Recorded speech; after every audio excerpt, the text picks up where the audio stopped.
In this video, we'll take a closer look at the ventricles of the brain. There are 4 ventricles. Ventricles are fluid-filled spaces. Here we see 2 lateral ventricles. On the lateral view, again we see the lateral ventricles. They're shaped like a wishbone. The lateral ventricles join to the 3rd ventricle by a special hole on either side called the interventricular foramen.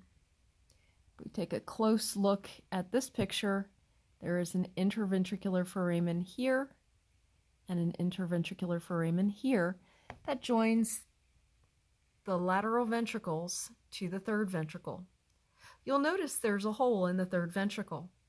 That hole allows for this structure, the intermediate mass or interthalamic adhesion, to connect both sides of the thalamus. From the 3rd ventricle, there is a tube-like structure called the cerebral aqueduct that leads to the 4th ventricle.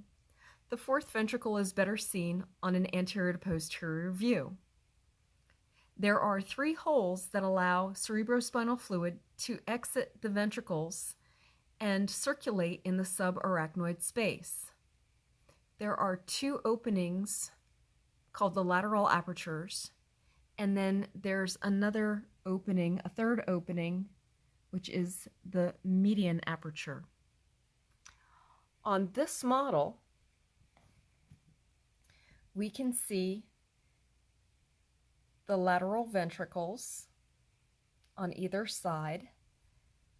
This structure right here is the interventricular foramen connecting the lateral ventricles to the 3rd ventricle. Remember, the 3rd ventricle has that hole. You can see the hole there. From the 3rd ventricle, there is a passageway called the cerebral aqueduct that leads to the 4th ventricle. You'll notice that associated with each ventricle, there is a pink coloring. I'm showing the underside of the lateral ventricles. We can see on the top of the 3rd ventricle and on the posterior aspect of the 4th ventricle.